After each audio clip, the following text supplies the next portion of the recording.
राम जय राम जय जय राम। श्री राम राम रघुनंदन राम राम। श्री राम राम भरताग्रज राम राम। श्री राम राम रनिकर कश राम राम। श्री राम राम शरणं भव राम राम। आपदामपहर्तारं दातारं सर्वसम्पदां लोकाभिरामं श्रीरामं भूयो भूयो नमाम्यहम्। माता रामो मत पिता रामचंद्र। स्वामी रामो मत सखा रामचंद्र।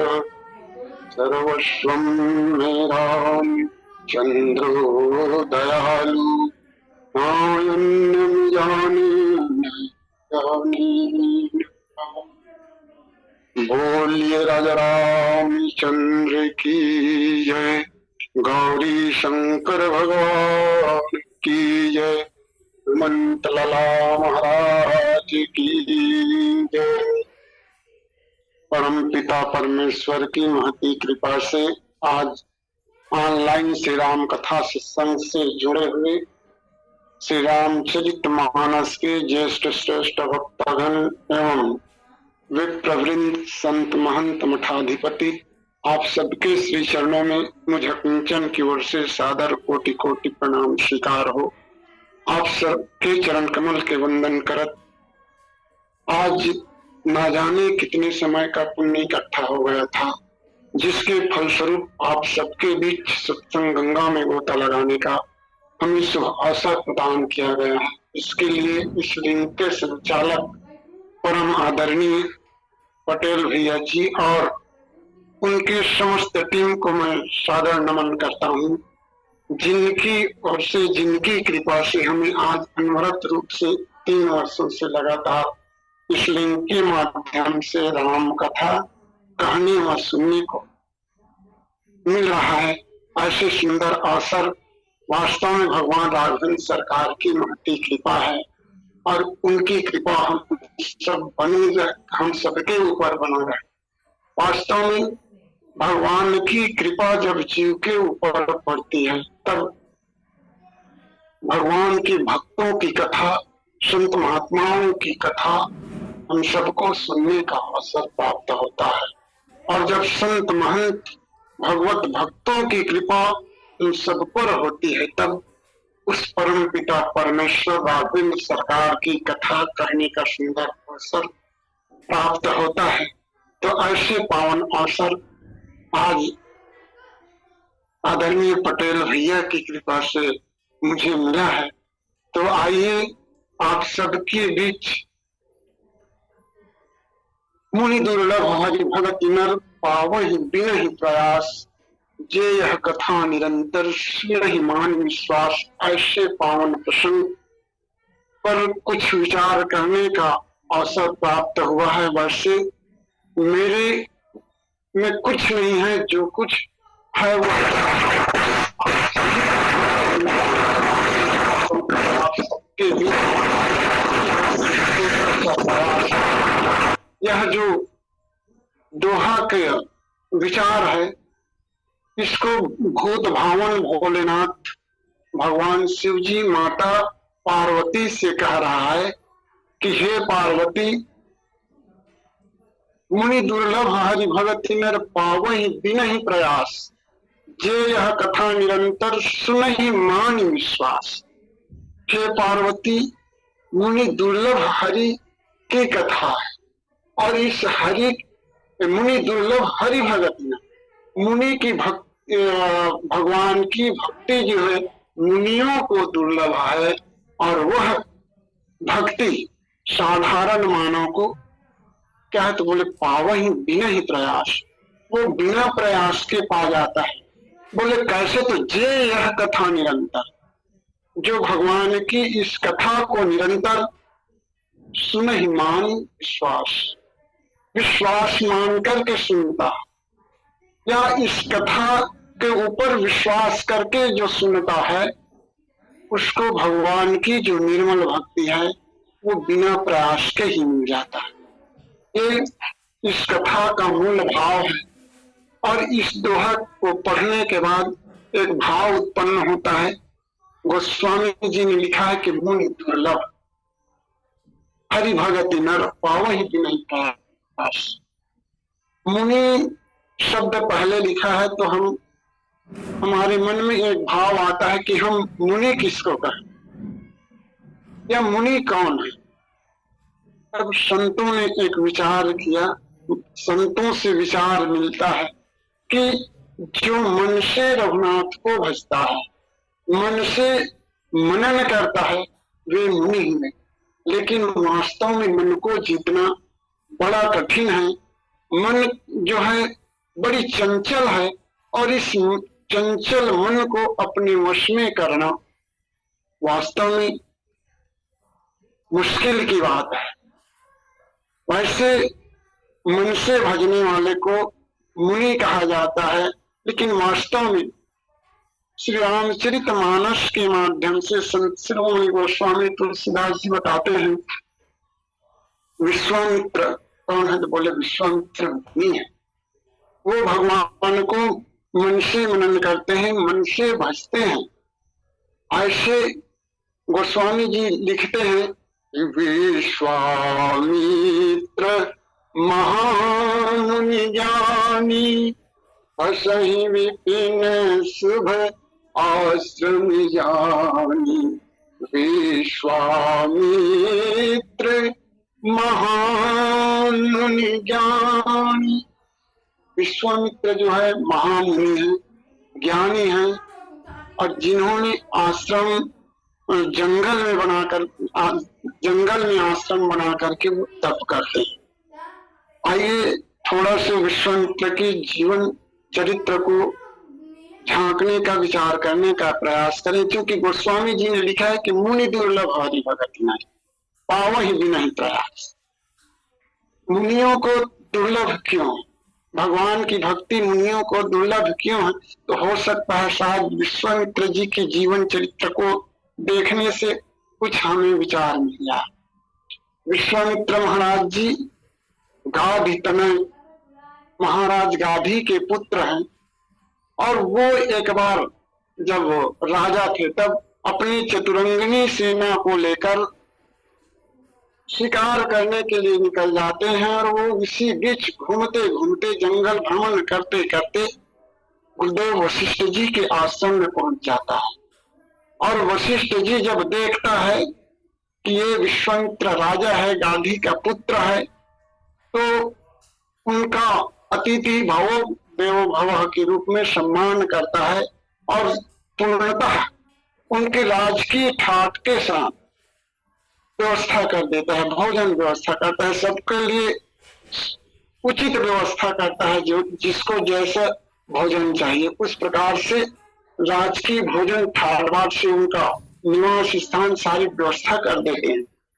तब विश्वामित्र के मन में एक भाव उत्पन्न होता है कि इस आश्रम में पूरा राजकीय सम्मान से ये भोजन व्यवस्था, मेरा सम्मान चित व्यवस्था कैसे हो पाया, और इतनी कम समय में। वो वशिष्ठ जी से पूछता है कि वशिष्ठ जी महात्मन, ये ऐसी सुंदर व्यवस्था कम समय में आपने कैसी? तब वशिष्ठ जी विश्वामित्र से कहता है कि राजन, ये सारी व्यवस्था मैंने नहीं की, ये तो मैं तो केवल एक माध्यम हूँ। सारी व्यवस्था तो ये नंदिनी नामक कामधेनु गैया की कृपा है। ये सारी व्यवस्था इन्हीं की कृपा से हुई है, मेरा इसमें कोई सामर्थ्य नहीं है, मैं तो केवल एक निमित्त हूँ। तब विश्वामित्र के मन में एक भाव उठता है कि ये कामधेनु गैया को मैं अपने राज्य में ले जाऊं, जिससे मेरे राज्य में सुख शांति और धन संपदा बढ़ेगी। कामधेनु गैया को वशिष्ठ जी से मांग करता है और वशिष्ठ जी उन्हें देने से इनकार कर देता है, क्योंकि ये हम ऋषियों की संपदा है। इस प्रकार से जब बात करते हैं तो विश्वामित्र उन्हें जबरदस्ती छीन कर ले जाना चाहता है। दोनों में युद्ध होता है भयंकर, और उस युद्ध में कामधेनु गैया जितनी वो चतुरंगिनी सेना लेकर आए हुए हैं विश्वामित्र जी, उससे कहीं डबल सेना ये नंदिनी गैया उत्पन्न कर देती है, और जिससे विश्वामित्र का सारा सैनिक जो है मारा जाता है, विश्वामित्र परास्त हो जाता है। विश्वामित्र यहीं पर एक संकल्प ले लेता है कि इस राजकीय शक्ति से कोई ये परा अपरा शक्ति जो है वो श्रेष्ठ है और उसको मैं प्राप्त करूंगा। यही संकल्प लेकर के वो अपनी राज पत्नी सभी को त्याग करके यहीं से ही तपस्या करने के लिए निकल जाता है। और जब वो जंगल में जाता है, जंगल में जाते जाते एक वट वृक्ष के नीचे जाकर देखता है कि हाँ ये तप करने लायक है, और उस वट वृक्ष की डंगाल को लेकर वो झूल जाता है। झूलता है, तप करने लग जाता है। तब उनकी तप को देख करके देवराज इंद्र जो है घबरा जाता है कि यदि इनका तप पूर्ण हुआ तो वे मेरा देव सिंहासन मांगेगा, इंद्रासन मांगेगा, तो इनकी तप को क्या किया जाए? बोले भंग किया जाए। वो मेनका नामक अप्सरा को भेज देता है और वो अप्सरा आकर के विश्वामित्र के तप को भंग करता है और विश्वामित्र के साथ मेनका का विवाह हो जाता है। जिन्होंने अपनी पत्नी और घर राज को त्याग करके जंगल में तपस्या करने के लिए आए हुए विश्वामित्र जी पुनः गृहस्थ बसा लेते हैं और मेनका के द्वारा विश्वामित्र और मेनका के संबंध के रूप में एक पुत्री के रूप में विवाह जब हो जाता है, दोनों का एक पुत्री शकुंतला जिनका नाम, एक पुत्री की प्राप्ति होती है। कुछ दिन बाद मेनका जो है देवलोक जाने को जिद करती है। विश्वामित्र उनके साथ देवलोक जाता है और जैसे ही इंद्र को देखता है वो समझ जाता है कि ये जो सारा खेल है वो देवराज इंद्र का है, और वहीं पर मेनका और शकुंतला को छोड़कर पुनः वो वापस तपस्या के लिए आ जाता है। शकुंतला का विवाह राजा दुष्यंत के साथ होता है। तो मुनि जो है मन से भजता जरूर है, लेकिन वो जिस राह पर चलना तो चाहता है, मन की चंचलता के कारण वो पुनः गृहस्थ की ओर आ गए। इसीलिए शायद गोस्वामी जी लिखते हैं कि मुनि दुर्लभ हरिभगति में, मुनियों को दुर्लभ है। और यही बात गोस्वामी जी ने आगे और लिखा कि देवर्षि नारद के भी जीवन में हमें देखने को मिलता है। एक बार देवर्षि नारद भ्रमण करते करते हिमालय पर्वत में जाता है, जहाँ पर शांति स्थल देखकर, रमणीक स्थल देखकर वो सुमिरत हरि साव गतिवादा वो ध्यानस्थ हो जाते हैं और उनकी भी तपस्या को देखकर ये जो देवराजेंद्र उनकी तपस्या को भंग करने के लिए कामदेव को भेज देता है और कामदेव अपनी सारी सैनिकों के साथ तपस्या को भंग करने का प्रयास करता है। लेकिन ये सैनिकों से कामदेव जब हार जाता है, कामदेव की काम कला कुछ मुँह ही न जाती, कामदेव की कोई शक्ति नहीं चलती, तो वो देवर्षि नारद के चरणों में गिर जाता है और कहता है कि महाराज मैं आपसे हार गया, मैं आपसे हार गया, मेरा सारी शक्ति आपके सामने विफल हो गई, आप जीत गए। देवर्षि नारद की समाधि टूट जाता है और वो जान जाता है कि मैंने काम को जीत लिया। जीत काम अहमित मन माही, काम को जीत लिया, ये उन्हीं के मन में अहंकार हो जाता है। और ये इधर कामदेव अपने सैनिकों के साथ देवलोक में नहीं पहुंचे, उनसे पहले तो ये मुनि पहुंच जाते हैं। मुनि सुशील पाए आपन करनी, सुरपति सभा जाई सब वर्णी, सुनि सब के मन अचरज आवा, मुनि ही प्रशंस हरि शिरनामा। मुनि की प्रशंसा करके सब देवता लोग प्रणाम करते हैं हरि को। और इधर नारद भी देवलोक से कहाँ चले जाते हैं, शिव जी के पास जाता है। तब नारद गौने शिव पाही, चिता काम अहमित मन माही।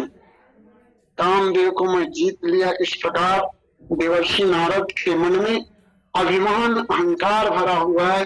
वो शिव जी को प्रणाम करना भी भूल जाता है और मारी चरित्र शंकर ही सुनाए, अति प्रिय जान महेश सुनाए। देवर्षि नारद को प्रिय जानकर भगवान भावन भोलेनाथ कहता है कि देवर्षि, जिस कामदेव को आपने जीता हूं करके मेरे पास कहा, उसी बात को आप भगवान नारायण के पास मत कहना। यदि भूलवश बात निकल भी जाए तब भी इस बात को दोहराने का प्रयास मत करना। इस प्रकार से देवर्षि नारद को भगवान विश्वनाथ समझाते हैं, फिर भी वो नहीं मानता। वो भगवान के पास जाकर के अपनी काम कला को बखान करते हैं कि मैंने काम को जीत लिया। शिव जी जिनको नहीं जीत पाए उनको शिव जी ने भस्म कर दिया और मैंने काम को जीत लिया। इस प्रकार से बातों को रखता है। भगवान नारायण समझ जाता है कि आज देवर्षि नारद माया के चक्र में फंस गए हैं और वास्तव में देवर्षि नारद को पूर्णतः मानस रोग की शिकार हो जाते हैं। काम क्रोध लोभ मोह अहंकार सब उनके ऊपर समाहित हो जाता है और भगवान उनकी मोह का निवारण करते हैं। शायद संत श्रोमणि गोस्वामी तुलसीदास जी महाराज ने इसीलिए शायद लिखा होगा कि मुनि का मन चंचल होता है, मन से जो भजता है, मन चंचल है, उनको काबू में करना बड़ी मुश्किल है, वश में करना मुश्किल है। इसलिए मुनि दुर्लभ हरि भगति न पावहि बिनहि प्रयास। और वैसे संतों का कहना है, संतों के विचार मिलता है कि मुनि लोग जो है मन से भजते हैं, मनन करते हैं। योगी योग शक्ति के बल पर भगवान को पाना चाहता है, ध्यानी लोग ध्यान के बल पर पाना चाहता है, तपस्वी लोग तपस्या के बल पर भगवान को पाना चाहता है। लेकिन भगवान का जो भक्त है भगवान की कृपा से ही भगवान को प्राप्त करना चाहता है। वो कहता है, त्वमेव माता च पिता त्वमेव, त्वमेव बंधुश्च सखा त्वमेव, त्वमेव विद्या द्रविणम त्वमेव, त्वमेव सर्वम मम देव देवा। प्रभु आप तो मेरे सब कुछ हैं और आपकी कृपा से ही मैं आपको पाना चाहता हूँ। भक्त जो है भगवान को भगवान की कृपा से ही पाना चाहता है। मेरा मुझ में कुछ नहीं, सब कुछ है प्रभु तो, तेरा तुझको सौंपत क्या लागत है मोर। इस प्रकार से भगवान का भक्त जो है भगवान की कृपा से भगवान को पाना चाहता है। इसीलिए मुनि दुर्लभ हरि भगति नर पावहि बिनहि प्रयास। ये यह कथा निरंतर सुनहि मानि विश्वास। एक बात और आता है कि दुर्लभ, इस संसार में दुर्लभ क्या है, और दुर्लभ के का जब बात आता है तो दुर्लभ और अति दुर्लभ। तो इस संसार में दुर्लभ क्या है, तो संतों ने कहा कि भगवान की भक्ति जो है वो दुर्लभ है, और दूसरा मणि दुर्लभ है। तब संत शिरोमणि गोस्वामी तुलसीदास जी कहते हैं कि वास्तव में मणि जो है सुनने को मिलता है पर देखने को नहीं मिलता, लेकिन भगवान की भक्ति को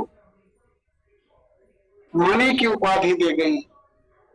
गोस्वामी जी ने कहा कि राम भगति मणि उर बस जाके, दुख लौलेश न सपने उतारे।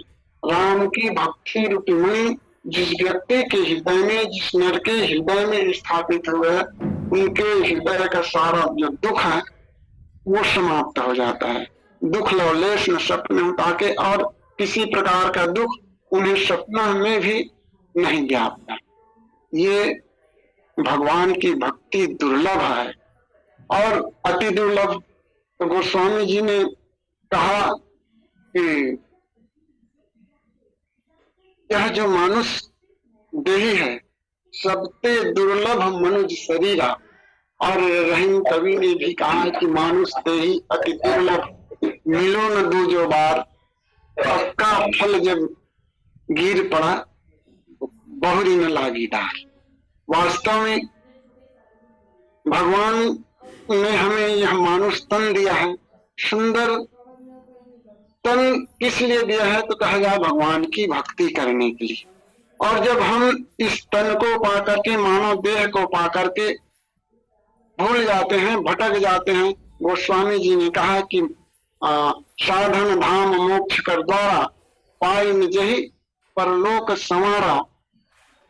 यह जो साधन का धाम हम सबको प्राप्त हुआ है और इस धाम को, इस मानव देह को पाने के बाद यदि हम भगवान की भक्ति नहीं कर पाए, पाई निजहि परलोक संवारा, हम अपने परलोक नहीं संवार पाए तो वास्तव में हमारा ये मानव जो देह है, हमें जो मानव शरीर मिला है वो बेकार चला जाए।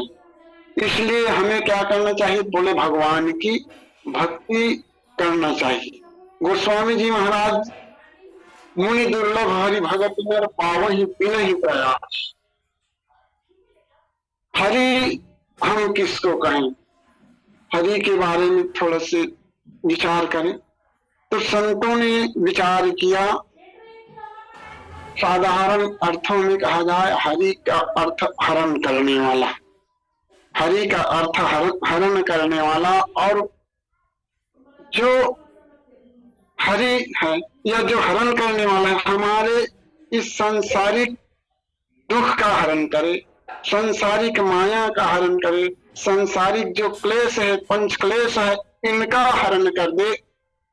जो तीन ताप है, दैहिक दैविक भौतिक ताप, ये त्रय तापों से हमें मुक्ति दिला दे और आवागमन के चक्र से हमें मुक्त करा दे।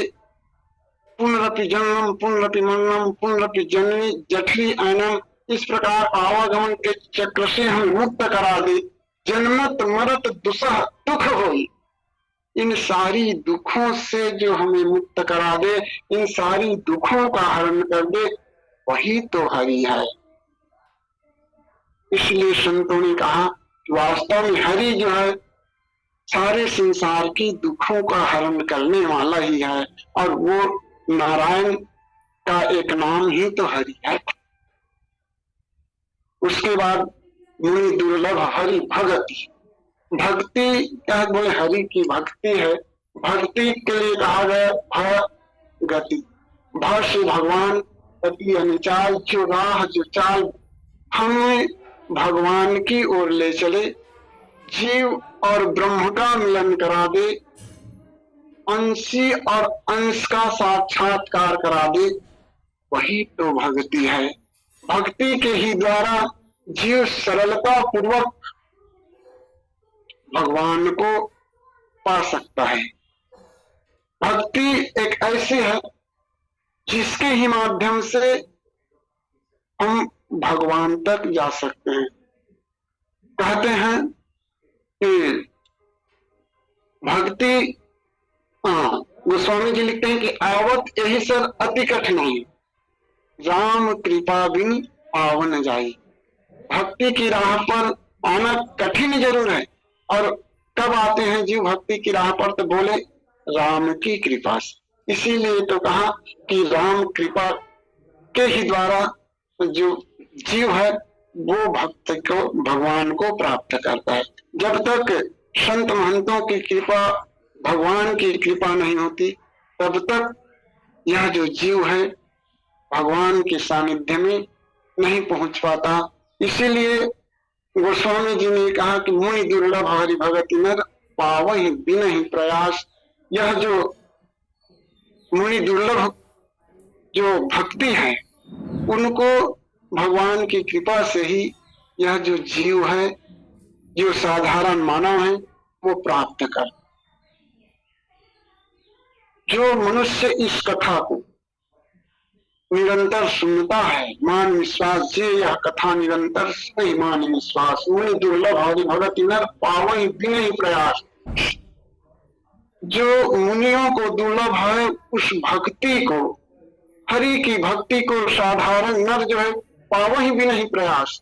तो कैसे बोले जे यह कथा निरंतर, जो इस कथा को, कौन सी कथा को, तो बोले राम भगत सुर सरि धारा सरसई ब्रह्म विचार प्रचारा। गोस्वामी जी ने कहीं राम की भक्ति को, राम की कथा को सुरसरी धारा कहा, राम की भक्ति को सुरसरी धारा कहा, राम भगति संजीवन मूरी, राम की भक्ति को संजीवन मूरी भी कहा, और राम भगति चिंता मुनि सुंदर बसे गरुड़ जाके उड़ंदा।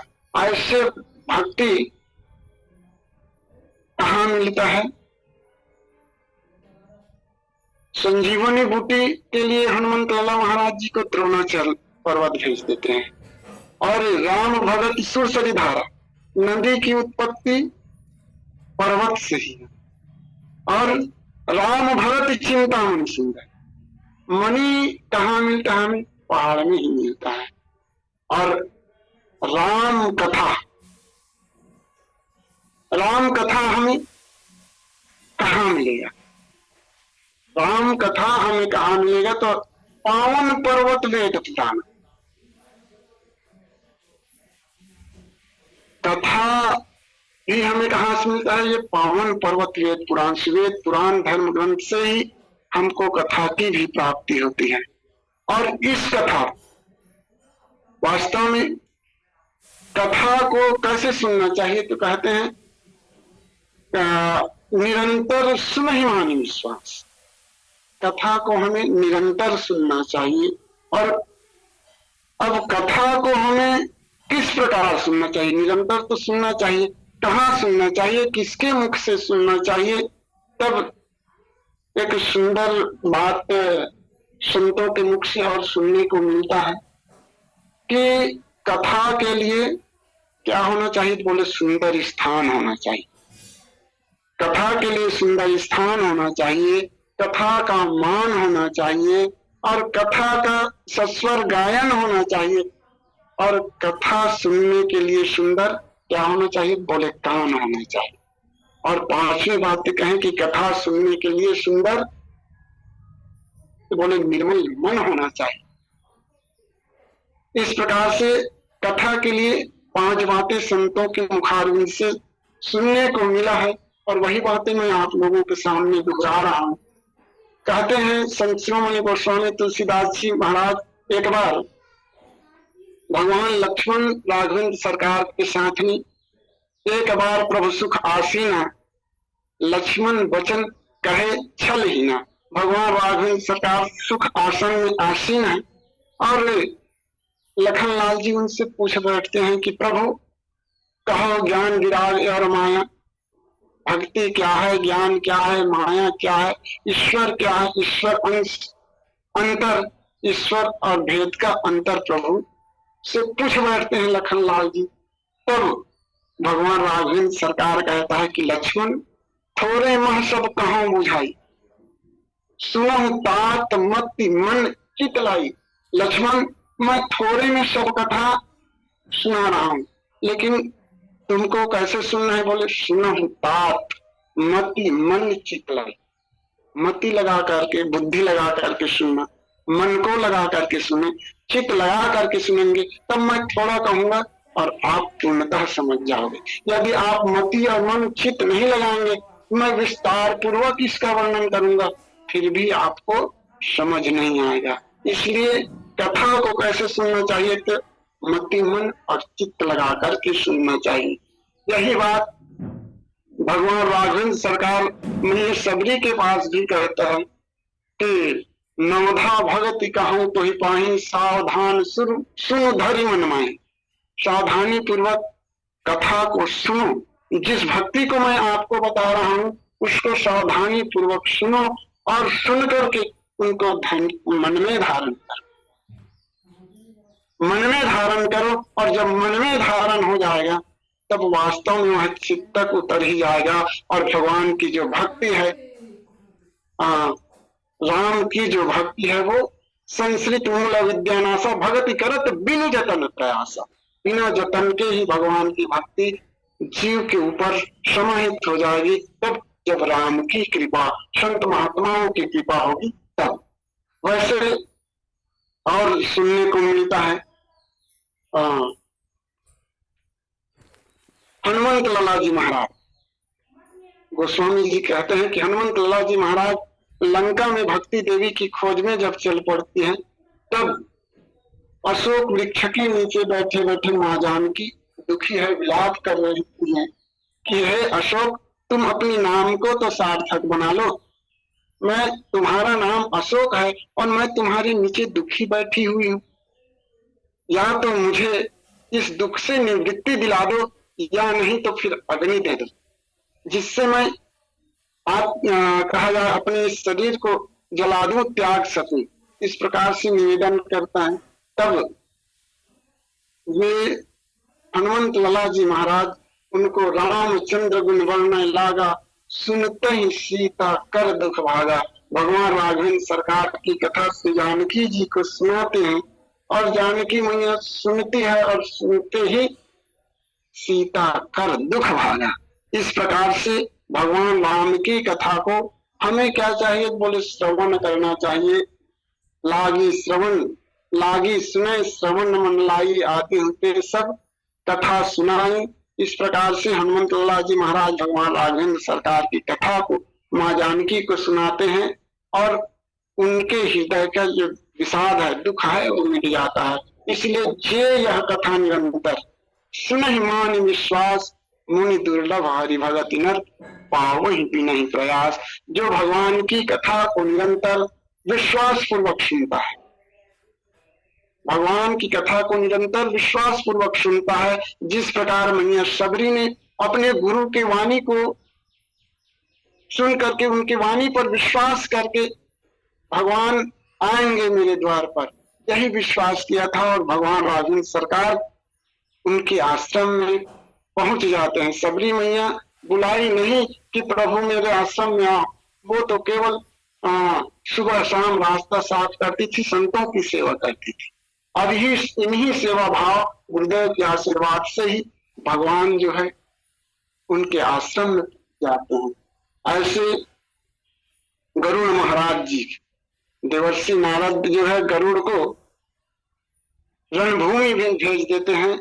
भगवान राघवेंद्र सरकार जब नागपाश में बन जाते हैं तब उनको भी अभिमान हो जाता है। भवबंधन ते छूट ही नर जपि जाकर नाम, खर बन साचर बांधे। नागपाश श्री राम, नागपाश को काटने के बाद गरुड़ जी को मोह हो जाता है, भ्रम हो जाता है कि ये इनको भगवान कहता है, ये राक्षसों से बन गए, नागपाश में बन गए।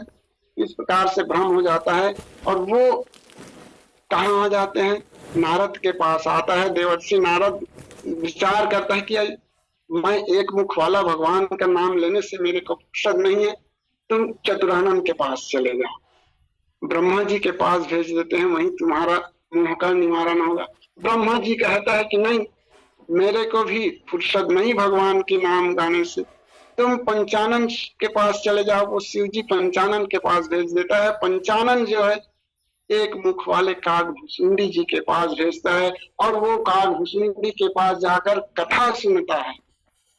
कथा को कैसे सुनता है, बोले विश्वास पूर्वक, सुनहि मानि विश्वास। और कथा को सुनने के बाद इनका जो मोह है, गरुड़ जी का मोह का निवारण हो जाता है। ये इस प्रकार जे यह कथा निरंतर सुनहि मानि विश्वास, मुनि दुर्लभ हरि भगति में पावहि बिनहि प्रयास।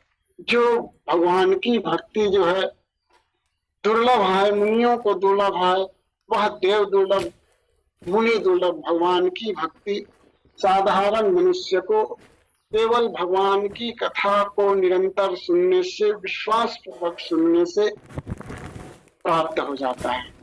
कहते हैं भगवान की कथा को निरंतर सुनना चाहिए, लेकिन वास्तव में किस प्रकार सुनना चाहिए, तब कहा कि भैया मान विश्वास, विश्वास मानकर कथा को सुनो। और विश्वास कौन है? तो भवानी शंकरौ वंदे श्रद्धा विश्वास रूपिणा याभ्याम विना न पश्यन्ति सिद्धा स्वान्तः इष्टमीश्वरम। भगवान शंकर और भवानी पार्वती मान करके श्रद्धा विश्वास रूपिणा, श्रद्धा और विश्वास मान करके भगवान की कथा को।